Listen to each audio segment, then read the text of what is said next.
All right, welcome back to the Trauma Therapist Podcast. My name is Guy McPherson. My mission is to help trauma therapists be their incredible selves, to be human, to be real, not just a clinician. I'm a big believer in who we are is more important than what we know. And this requires cultivating authenticity, genuineness, and vulnerability, and that requires intention. You can learn more about my courses and workshops by going to thetraumatherapistproject.com. That's thetraumatherapistproject.com. Let's get started. All right.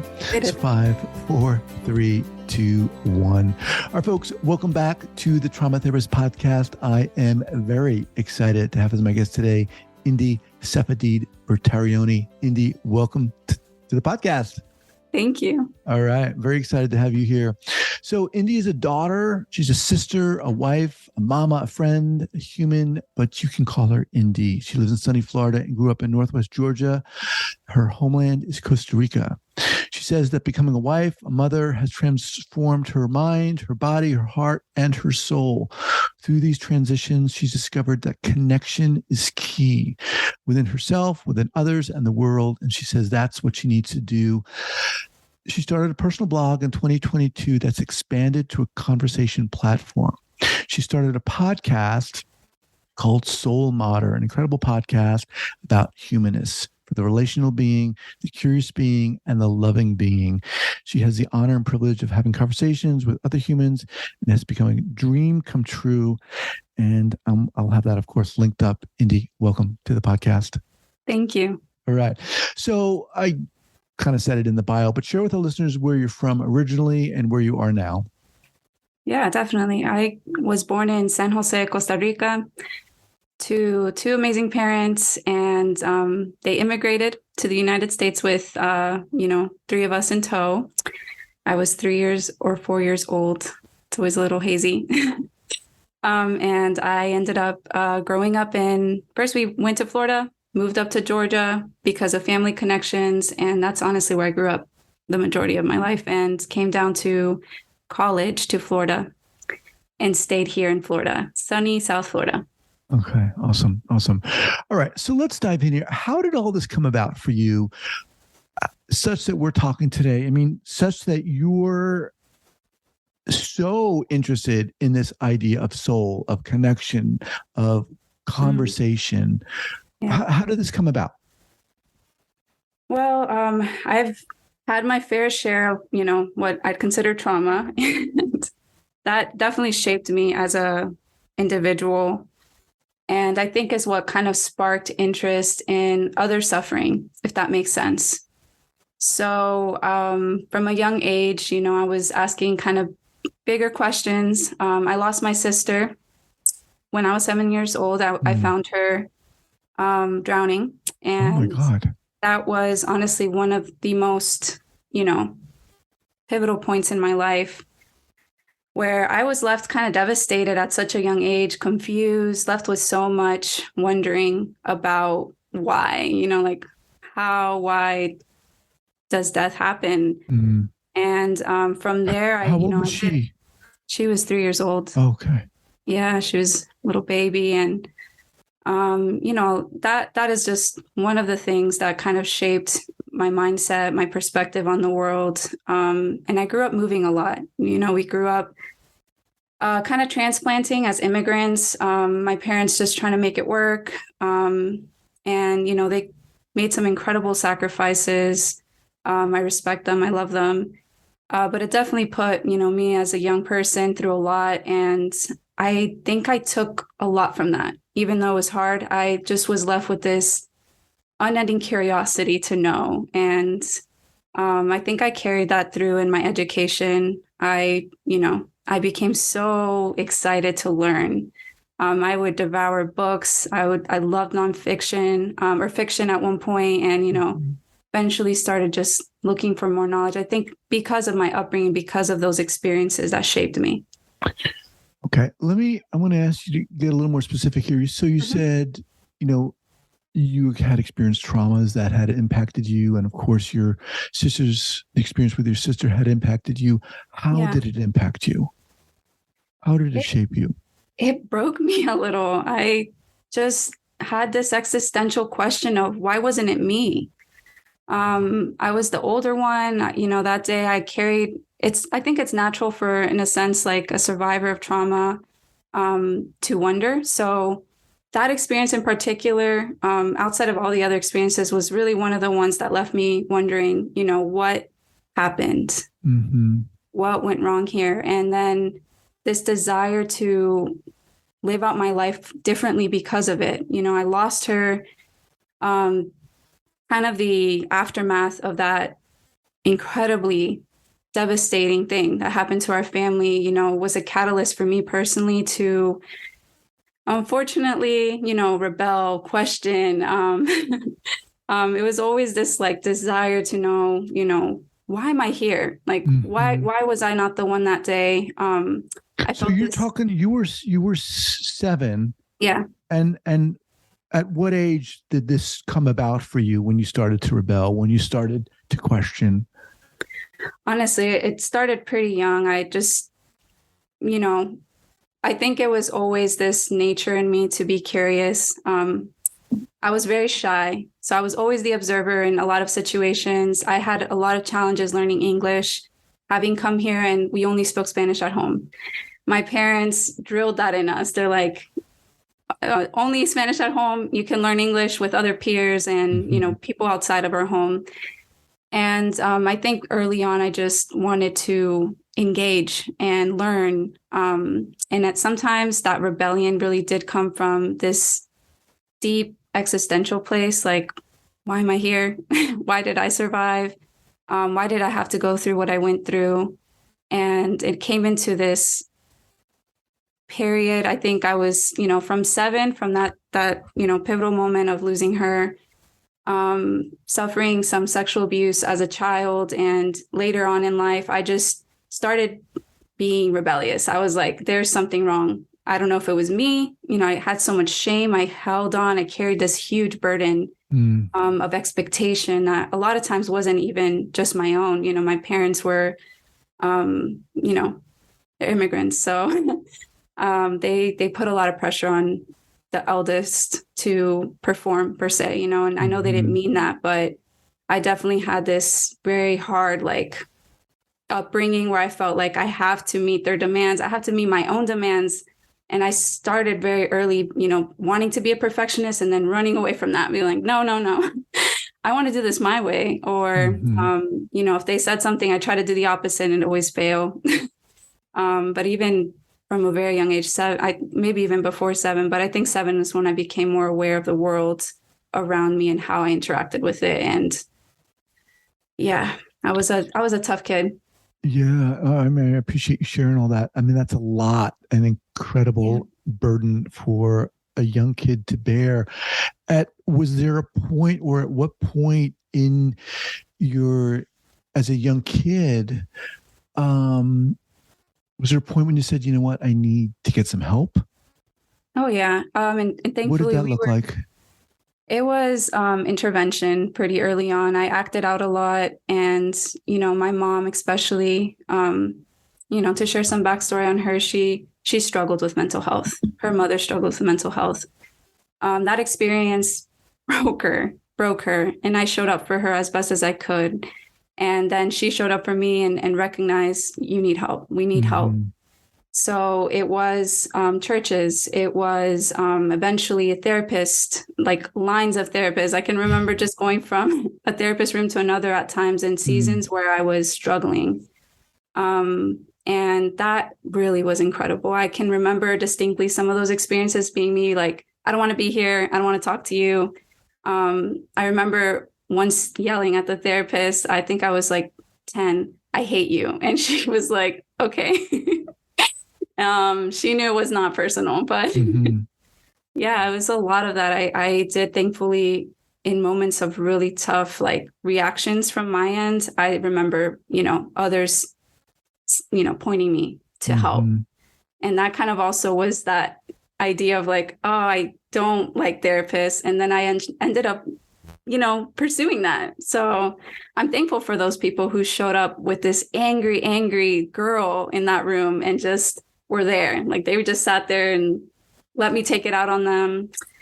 And my parents, they did the best they could under the circumstances with the anger and the shame, everything I was carrying. So yeah, thankfully I had the help. What did you learn? I mean, what are some of your takeaways now, having studied therapy as a therapist, looking back on your own experience as a client in that room? What were some of the things that some of the therapists did that maybe helped you or shifted things for you?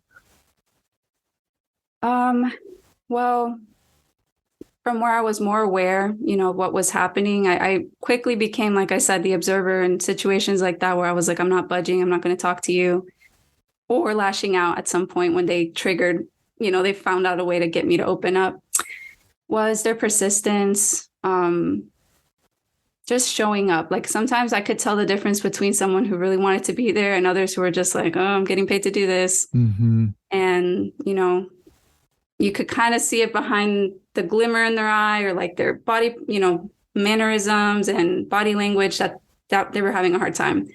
But those that were just there, there's one in particular, Mrs. Higgins, who, oh my God, I remember resisting it so much at first, but that therapeutic relationship was key for me. I remember I had never cried that much in my life. I was never allowed to cry. I never allowed myself to cry. I sobbed from this deep, deep hole in my soul and like just let it all out. And she just sat there and it felt uncomfortable at first. I was like, you're just going to stay here and watch me cry. How old were you at that point? I was, I think, 13, 14. Wow. And I kept going there until I was like, 14 or 15. So 3-year relationship. And what was it about her that helped create that relationship? I could sense the love. I could sense she loved doing that and being there. And towards the end, I knew she loved me. Like she had grown to just care. Like she deeply cared about me. And it's funny because at one point, one of my struggles with therapy is like the blurring of the lines, at least for me when I was practicing, of, going from I'm here to support you in this time of vulnerability to like, I want to be a part of your life, or I want to, extend a helping hand. And she just balanced that beautifully. I never felt infringed upon outside of those therapy sessions. She never once, betrayed my trust.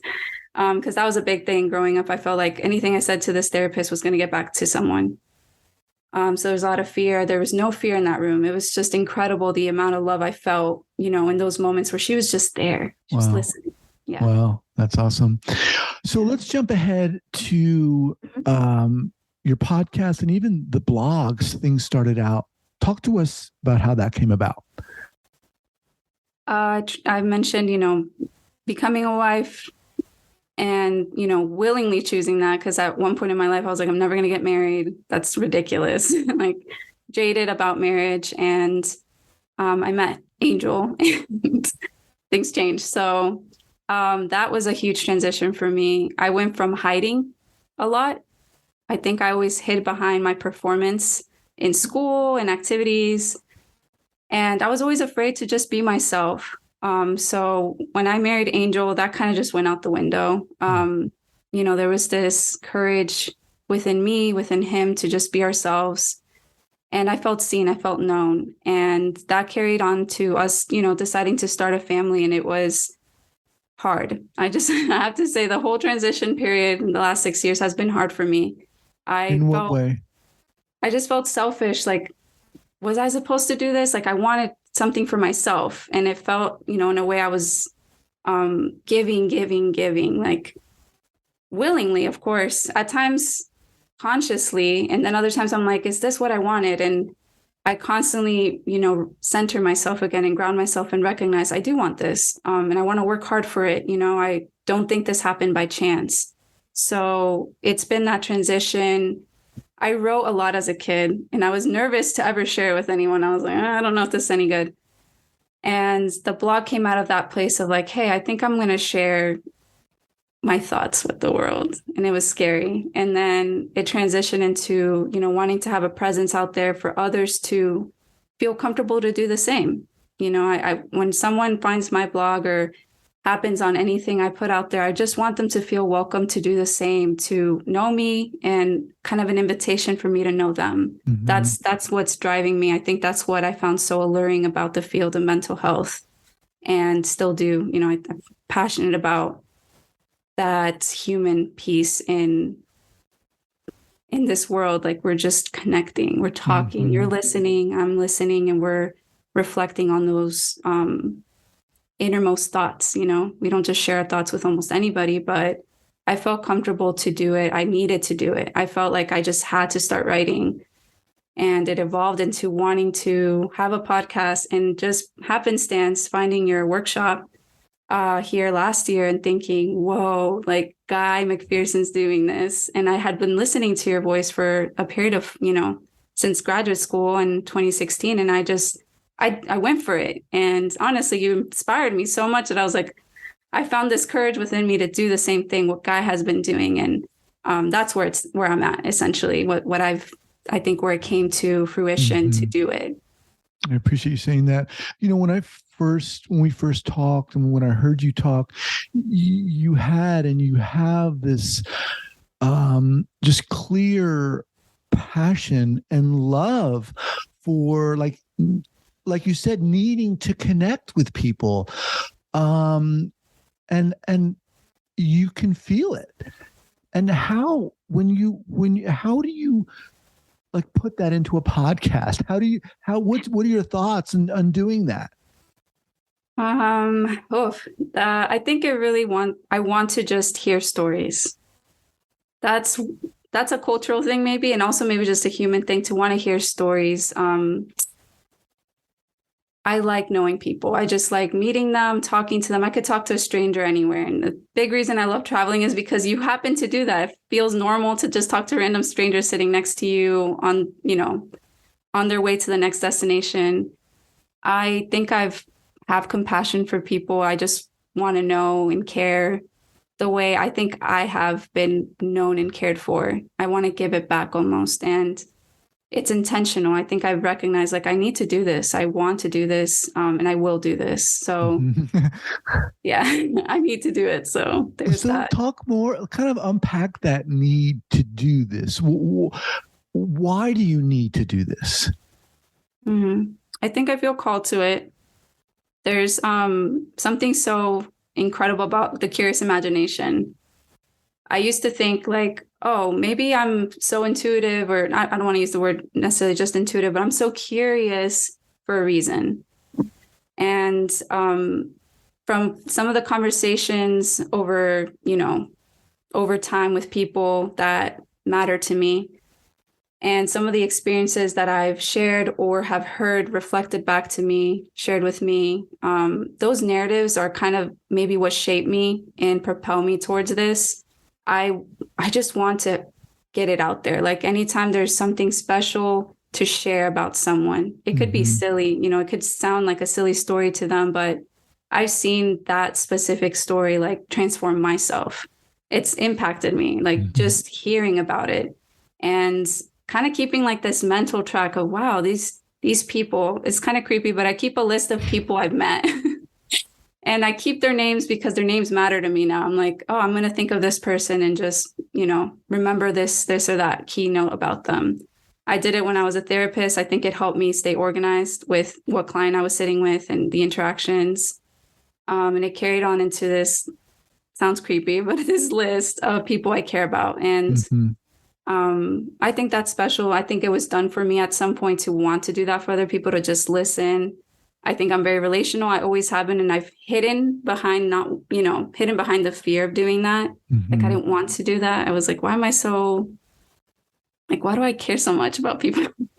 I kind of wondered where that was coming from. And I finally recognized, there's something with death in life. When you've seen it, I think that changes you, especially if it's someone you loved. Well, that's kind of connects to what I want to ask you now, which is, when you look back to yourself as a 7-year-old and having that experience and jump forward to where you are now and what you're doing, is there a connection there? Yeah. What is that? Well, my sister Paola, She was 3 years old, and she was the fourth born to my mother. And she just could talk to anybody. It was almost annoying because we always knew, like, if we couldn't find her, she was talking to someone. And she was 3 years old. And I remember that inquisitive nature in her. For 3 years, she left a huge impact in our lives. It was a hole, a huge hole. And her leaving this earth, like her death, it left a hole big enough the grief was overwhelming, in our family. People who'd met her just once were like, what? Like, she's gone. And that funeral was one of the hardest things I've ever been to. And it stuck with me. I think it stuck with me. It's been something that I, like mentioned, I've just been so afraid to lose people. I think there's this fear in me to like lose someone, a fear of abandonment, from different other things that have happened. And that, I think, is key in wanting to know people. I think that has propelled me to I want to know you. Like, if I met you, I think there's a reason for that. And it's special. I want to nurture it. I want to connect with you and even connect you to someone else that might connect with you. I want to share your story. I want to listen to that story. And it's a sacred space I've experienced as someone in the seat, per se. And that I think I've managed to host that space for others. And I think it's important. That word sacred, I mean, that phrase sacred space jumps out to me because that's kind of what I felt when I first talked to you and you started talking about this. It was like, I felt to myself, my God, this woman is like serious about this. She's passionate about this. It's not just, oh, I'm going to do this. It's like, I need to do this.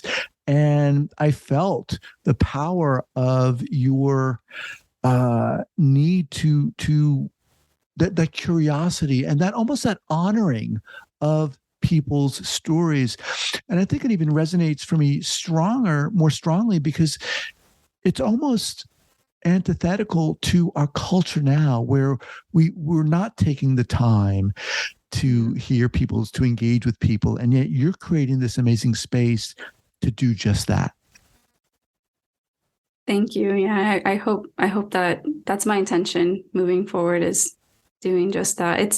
It's hard to see the social narrative at times with others sharing their struggles.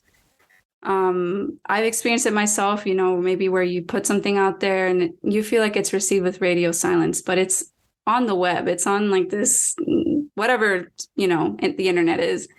And there may or may not be someone who resonates with it. But when you do it in person, or you foster like the garden in person with someone, it's beautiful. I want to bring that out there because I think there has been like a loss of ourselves online versus ourselves in person. And it's hard to be authentic at times in person. It's really hard. So imagine behind the screen, like you can obviously just say whatever you want. It may or may not hurt or, be a compassionate thing to share with other people.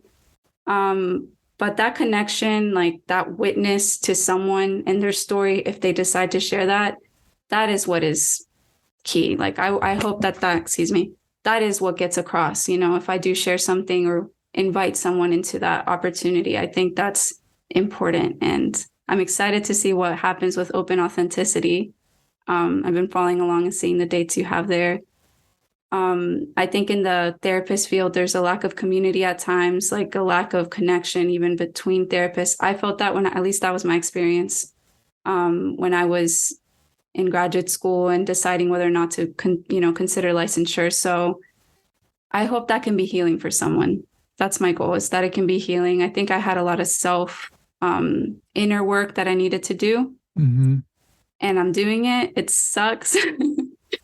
It really is not fun. But it's worth it because I think that awareness is key in being there for other people. What about it sucks? When you say it's the inner work sucks, what are you talking about specifically?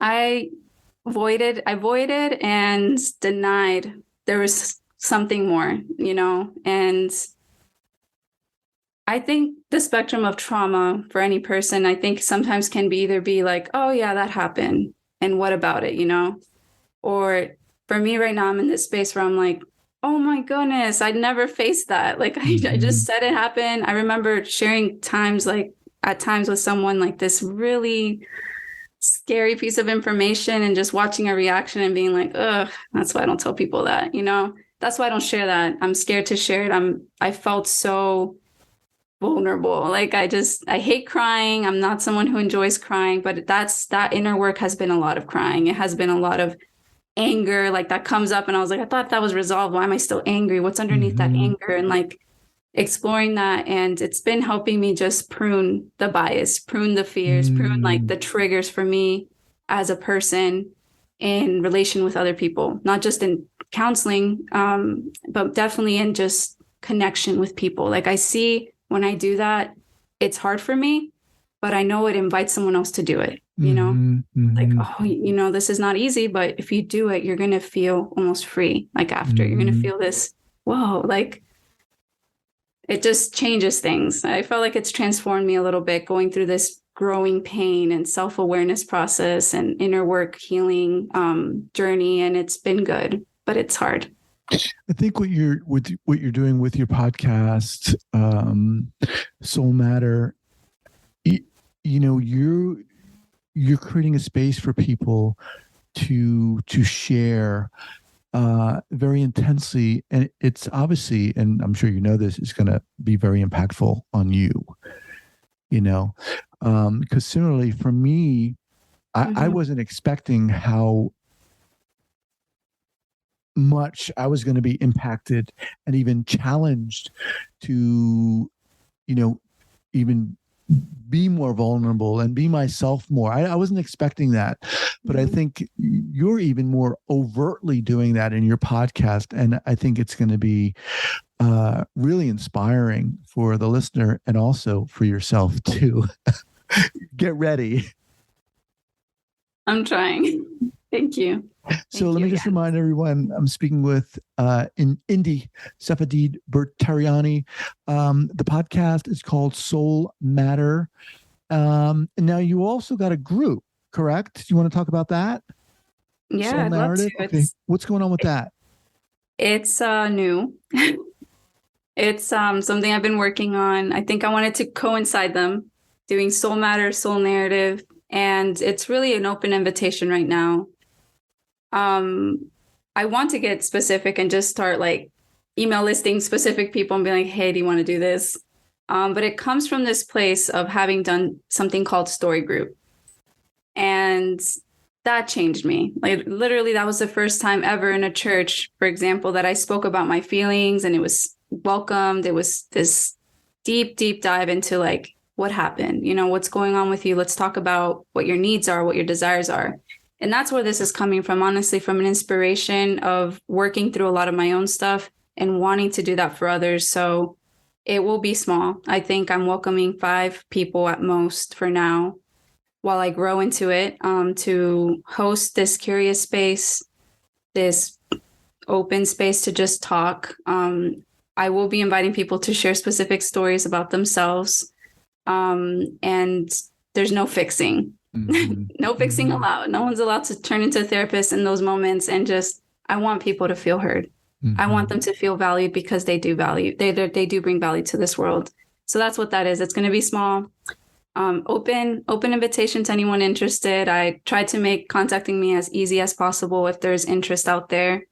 And I do welcome, you know, people of all journeys and walks.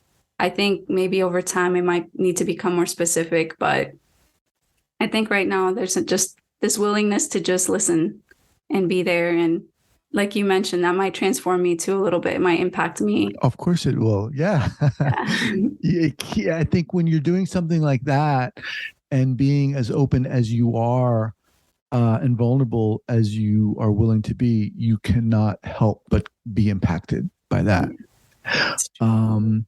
So, all right, Indi, what's the best way for people to get in contact with you to learn about your podcast and Soul Narrative group?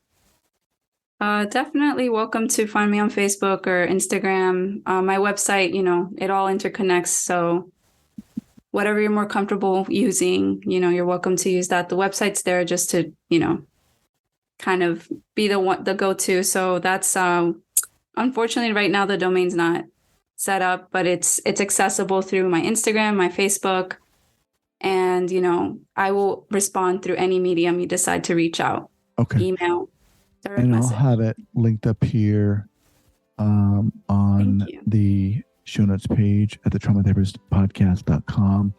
Once again, Indi's podcast is called SoulMatter, and her group is called Soul Narrative. Awesome. Super inspiring. Love to have you back. We can keep up to date and see how things are going. Thank you so much. That'd be amazing. Thank you. All right, Indi, take care. You too.